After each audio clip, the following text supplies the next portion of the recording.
18वीं लोकसभा के नतीजे आए, करीब करीब 24 घंटे हो गए हैं और जरूरी है कि कुछ आकलन कर लिया जाए। लेकिन आकलन करने से पहले एक बात जरूर कहना चाहती हूं, हिंदुस्तान ने अपने आप को बचा लिया, मेरे देश ने अपने आप को बचा लिया, मेरे देश के लोगों ने अपने आप को, अपने संविधान को, अपनी लोकतंत्र को बचा लिया। और इससे ज्यादा ओवरवेलमिंग, इससे ज्यादा भाव विभोर करने वाली बात दूसरी और कोई हो ही नहीं सकती है। कुछ चीजें शीशे की तरह साफ है। यह चुनाव नरेंद्र मोदी की निर्णायक नैतिक हार है।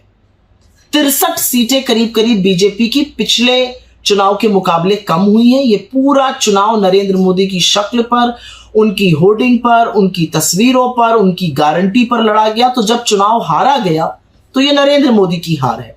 और असलियत यह है कि लोगों ने रिसाउंडिंगली रिजेक्ट किया है उनको, उनकी नफरत की राजनीति को, उनकी उल जलूल की बातों को और बीजेपी को। 63 सीटें करीब करीब कम हुई है बीजेपी की 2019 के मुकाबले।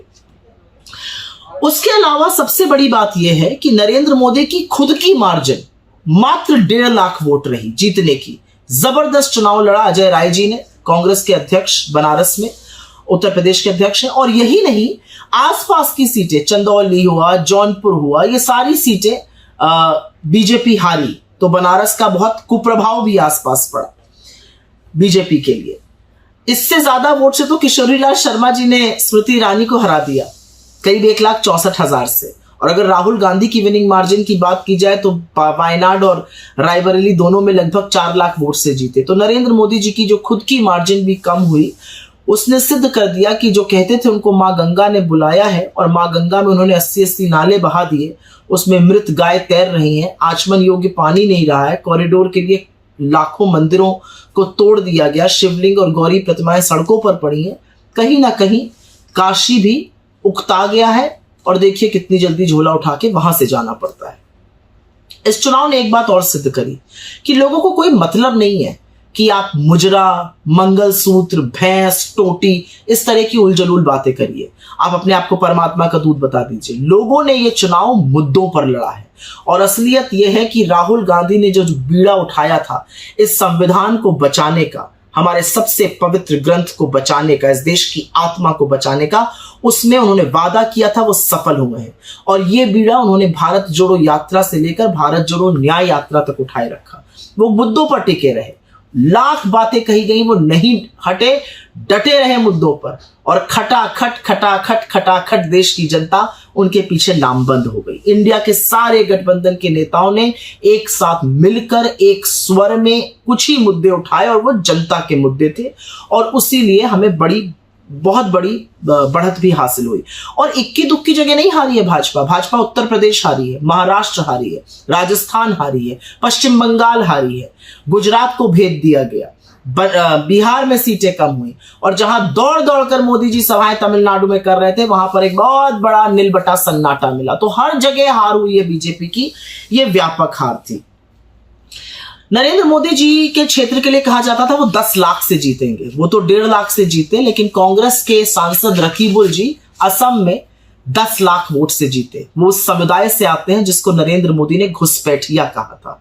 तो इस देश की जनता ने उनको ढोल बजाड़े, ताशे बाजे बजाकर सदन में पहुंचा दिया, और ये यकीन दिला दिया कि इस देश की जनता के खिलाफ मत बोलिएगा, क्योंकि फिर वो एक स्वर में आपसे बदला लेती है। 10 लाख से तो आप नहीं जीत पाए, लेकिन रकीबुल जी 10 लाख से जरूर जीते। मैं बात करना चाहती हूं उत्तर प्रदेश की, क्योंकि वहां तो खेला हो गया, और खेला होना ही था। दिख रहा था जब हम सड़कों पे जा रहे थे, रैली में जा रहे थे, दिख रहा था कि जनता कितनी उद्वेलित है और कितनी लामबंद होकर गठबंधन के साथ खड़ी है। सपा और कांग्रेस के गठबंधन के साथ जनता बेजोड़ तरीके से खड़ी थी। यह सच है कि उसी जनता ने जिताया। और अमेठी की बात करना चाहती हूं। किशोरीलाल शर्मा जी का जीतना एक बहुत बड़ा संदेश है, क्योंकि इस चुनाव में जनता ने कुछ बड़े संदेश दिए हैं। उसमें से एक बड़ा संदेश है, आप लखीमपुर किसान नरसंहार के मुख्य अभियुक्त को अपना मंत्री बनाए रखिएगा, कोई बात नहीं। इनफैक्ट उनके पिता को अपना मंत्री बनाए रखिएगा, कोई बात नहीं।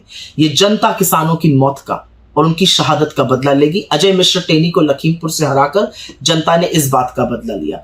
आप प्रज्वल रविन्ना जैसे राक्षस के साथ खड़े रहेंगे, उसके नाम पर वोट मांगेंगे, जनता ने उसको हराकर औरतों के सम्मान का, उनकी आबरू का बदला लिया। जनता ने स्मृति ईरानी को हराकर अहंकार कांत किया, और इस पर मैं 2 मिनट बोलना चाहती हूँ। और बोलना इसलिए जरूरी है क्योंकि स्मृति ईरानी जी का वजूद ही राहुल गांधी जी की बात करके, ना वो महिलाओं पर बात करती है, ना बच्चों के कुपोषण पे बात करती है। उनकी सारी राजनीति राहुल जी को मैंने हरा दिया, राहुल जी के खिलाफ बोलने की है। अमेठी की जनता ने पता है किस दिन तय कर लिया था कि आपको हराना है?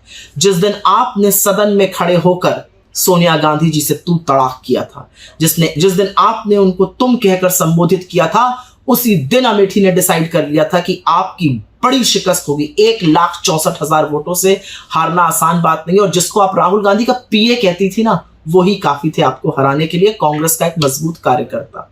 लेकिन मैं कहना चाहती हूं, ये देश बहू को बेटी से ज्यादा सम्मान देता है। सोनिया गांधी सिर्फ इंदिरा जी की बहू नहीं, इस देश की बहू है। वो इस देश में आकर मां बनी, सास बनी, नानी बनी। वो बहुतों के लिए मां तुल्य है। उन्होंने अपने मुकाम पर इतनी इज्जत, इतनी गरिमा, इतनी मर्यादा से जीवन निभाया हिंदुस्तान में कि उस बहू के अपमान पर आपको गहरी चोट खानी पड़ी। और एक आपने बहुत बड़ी गलती कर दी स्मृति ईरानी, आपने प्रियंका गांधी की बड़ी भद्दी नकल उतारी अमेठी में। ये आपको नहीं करना चाहिए था। पता नहीं आपको पता है कि नहीं, अमेठी प्रियंका जी को अपनी बेटी मानता है, भैया जी कहकर उनको वहां पर आम जनता संबोधित करते हैं। उनके साथ जो आपने किया, जो उनकी नकल उतारी, उसी दिन अमेठी ने डिसाइड कर लिया था कि आपको तो वहां से खदेड़ना है। इस देश ने एक और भी बहुत बड़ा संदेश दिया। इस देश ने न सिर्फ बीजेपी को अयोध्या में शिकस्त दी, पर श्रावस्ती में भी, जहां पर नृपेंद्र मिश्रा जी के पुत्र लड़ रहे थे और घूम घूम कर कहते थे मेरे पिता ने मंदिर बनवाया, वहां पर भी भाजपा को हराया। ये किसकी हार है? ये हार है उन लोगों की जिन्होंने प्रभु राम को एक छोटा सा बनाकर नरेंद्र मोदी को उनकी उंगली थाम दी, जिन लोगों ने गाने बनाए हम राम को लाए हैं। प्रभु राम जो देश ही के नहीं दुनिया के कण-कण में बसते हैं, आस्था का प्रतीक है, मर्यादा का प्रतीक है, साहस का प्रतीक है, प्रेम का प्रतीक है, न्याय का प्रतीक है, उन्होंने विराट रूप धारण करके आपको हराया। क्योंकि आपको राम का पुजारी बनना चाहिए था, आप राम के व्यापारी बन गए। और कमाल की बात तो तब है कि जब हिंदू खुद अपने हक के लिए, अपने अधिकारों के लिए जागा, जब उसने महंगाई और बेरोजगारी के खिलाफ वोट डाला, तो बीजेपी की आईटी सेल वाले हिंदुओं को ही कोसने लगे। और कोसने ही नहीं लगे, इतने घृणित, इतने अपमानित शब्द कहने लगे। किसी ने तो हिंदुओं को हिजड़ा तक कह डाला। हिंदू जाग चुका है, हिंदू समझ चुका है कि धर्म के स्वयंभू ठेकेदारों से ना ये धर्म चलेगा, ना उनके बच्चों का भविष्य चलेगा। हिंदू जान चुका है कि उनके आराध्य का व्यापार करके, भगवान राम का व्यापार करके धर्म के ठेकेदारों को सबक सिखाना पड़ेगा। और हिंदुओं ने एक स्वर में आपको यूपी में, आपको बिहार में, आपको राजस्थान में, आपको महाराष्ट्र में, आपको पश्चिम बंगाल में, आपको तमिलनाडु में रिजेक्ट किया है हिंदुओं ने। ये याद रखिएगा। आप नाथुराम के उपासक हैं, आप श्री राम के उपासक नहीं हैं। श्री राम ने जब देखा कि आपने राम के उपासकों को, उनके अनुयायियों को बेरोजगारी से, महंगाई से, गरीबी से, गुर्बत से, महिलाओं को असुरक्षा से दबोचा हुआ है, तो उन्होंने खुद बदला लिया और आपको एक बड़ी शिकस्त दी। इसमें बहुत बड़ा संदेश है, अगर आप पढ़ना चाहिए तो जरूर पढ़िएगा। आस्था और धर्म कभी भी व्यवसाय नहीं बन सकता, जिसको आपने बनाने की कोशिश की। दूसरा खेला हुआ महाराष्ट्र में, बड़ा दंभ भरते थे आप, खूब आपने लोग तोड़े, ईडी से, इनकम टैक्स से डरा डरा के अपने में मेल जोल किया। महाराष्ट्र को ये कतई पसंद नहीं आया। उनको पीठ में छुरा घोंपने वाले और धोखा देने वाले लोग बिल्कुल पसंद नहीं आए, और महाराष्ट्र ने उन सब लोगों को हराया। यही नहीं, जिन लोगों ने बीजेपी ज्वाइन करी थी हाल के दिनों में, 80% लोग उसमें से हारे, क्योंकि लोगों को आपकी वॉशिंग मशीन की धुलाई ना पसंद नहीं आई। मोदी जी, शायद आप ये समझ नहीं पाए। इसके अलावा मैं चर्चा करना चाहती हूं, इस देश ने एक और भी बहुत बड़ा संदेश दिया। 1 साल से मणिपुर जल रहा है, आप वहां नहीं जा पाए, लेकिन मणिपुर ने कांग्रेस को 2 सीटें जिताई, नागालैंड की सीट जिताई, मेघालय की 1 सीट जिताई, और यह संदेश दिया कि नॉर्थ ईस्ट से आपका डिब्बा गोल करके आपको खदेड़ दिया गया है। आप इस देश के एक राज्य को जलता छोड़ सकते हैं, उसके हाल पर छोड़ सकते हैं, लेकिन कांग्रेस ने नहीं छोड़ा, राहुल गांधी ने नहीं छोड़ा, और इसीलिए मणिपुर हमारे साथ नामबंद होकर खड़ा हो गया। मैं 2 बातें और कहना चाहती हूं। आपने टीवी इंटरव्यू के दौरान एक शब्द का प्रयोग किया था, कौन राहुल। आशा है याद आ गया होगा और अब याद रहेगा।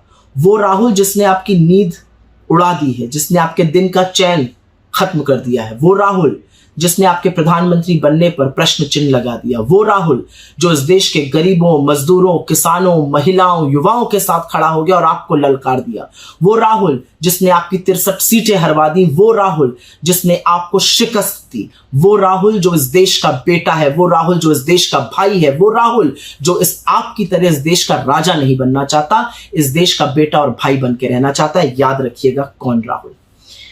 एक और बात कहने की, और यह कहनी जरूरी है, इस देश का लोकतंत्र का चौथा स्तंभ मीडिया, मुख्य धारा का मीडिया जो मलबा बन चुका है, जिस मीडिया ने अपनी विश्वसनीयता, अपनी साख, अपने लोकतंत्र के चौथे स्तंभ के रोल को गिरवी रखकर, बेचकर नरेंद्र मोदी का चरण वंदन किया, उस मीडिया की आज कोई विश्वसनीयता बची ही नहीं है। वो नैरेटिव बनाने में तो निष्प्रभावी रहा ही। असलियत यह है कि नरेंद्र मोदी ने करीब 80-85 इंटरव्यू दिए और उस इंटरव्यू में एक में भी नैरेटिव नहीं बना पाए, बल्कि उल्टे अपनी मिट्टी पलीद करी। इंटरव्यू में प्रत्युत्तर ही नहीं पूछे गए। नरेंद्र मोदी ने कहा मैं परमात्मा का स्वरूप हूं। इंटरव्यू करने वाले उनका चेहरा देखते रहे कि शायद भगवान ही नजर आने लगे। नरेंद्र मोदी ने कहा कि क्या मैं सबको गरीब बना दूं। पूछने वाले ने यह नहीं पूछा आपके मन में गरीब बनाने की बात क्यों आई, आप सबको अमीर भी तो बना सकते हैं। नरेंद्र मोदी ने बोला दुनिया गांधी को ही नहीं जानती थी, गांधी पिक्चर के बाद पता चला। पूछने वाले ने यह नहीं पूछा कि 82 में पिक्चर आई थी, उसके पहले आइंस्टाइन से लेके मंडेला और मंडेला से लेके Martin Luther king junior, Gandhi इस देश की नैतिक धुरी है, इस विश्व की नैतिक धुरी है। किस तरह की बातें की आपने। तो मुख्य धारा के मीडिया ने वो हाल किया आपका, इतना माहौल बनाया आपका जो शायद पहले कभी नहीं बना था। मुख्य धारा का मीडिया शेयर मार्केट पे चर्चा करता रहा, लेकिन मुख्य धारा के मीडिया ने बेरोजगारी और महंगाई पर चर्चा नहीं की। और एक दो शब्द तो मैं जरूर बोलना चाहूंगी उन लोगों के लिए जो बड़े बड़े एग्जिट पोल लाते हैं। जब मोदी जी की लुटिया डूबने लगती है, जो उनके तारणहार बन के आ जाते हैं, प्रशांत किशोर जैसे लोग, क्या है इनकी राजनीति, क्या है इनकी साख, क्या है इनकी विश्वसनीयता। जो बीजेपी को अकेले दम पर 300 350 सीट दे रहे थे, क्यों आते हैं आप हर बार उनके तारणहार बन के, क्यों हर बार उनको उबारने के लिए आप आते हैं? क्योंकि आप नरेंद्र मोदी के साथ हैं, आप उनके साथ लामबंद हैं। दुनिया की आंखों में आप कितनी भी धूल झोंकते रहिए। अंत में मैं सिर्फ एक ही बात कहना चाहती हूं, और वो बात कहनी जरूरी है यहां पर। जो जंग, जो रण, जिस क्रांति का उद्घोष राहुल गांधी ने भारत जोड़ो यात्रा से शुरू किया था, जिस व्यक्ति ने इस देश के 4,500 किलोमीटर पैदल नाप दिए, जो मणिपुर से मुंबई तक की यात्रा करता है और इस देश के संविधान को बचाने के लिए अपने प्राण की आहुति देने की बात करता है, इस देश के युवाओं की रोजगार की बात करता है, महिलाओं के सम्मान और समृद्धि की बात करता है, किसानों की एमएसपी की बात करता है, मजदूरों की खुशहाली की बात करता है, ये देश उसके साथ उठ खड़ा हुआ है। क्योंकि उसको कोई फर्क नहीं पड़ता आप उसको क्या कहिए, आप उसको क्या कीजिए, वो साहसी है। और असलियत यह है कि साहस और सत्ता की लड़ाई में हर बार साहस जीतता है। यह आप भूल गए। आप भूल गए कि सत्य और असत्य की लड़ाई में हर बार जीत सत्य की होती है। आप भूल गए कि धर्म और अधर्म की लड़ाई में हर बार जीत धर्म की होती है। और हिंदू धर्म का आधार है सत्य, आधार है प्रेम, आधार है साहस, और इसीलिए जीत राहुल गांधी की हुई। एक सफेद टी शर्ट पहने हुए व्यक्ति ने आपको ऐसी शिकस्त दी।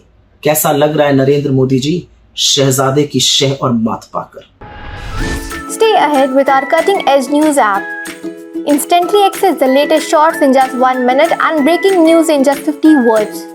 Download now for a smarter, faster news experience.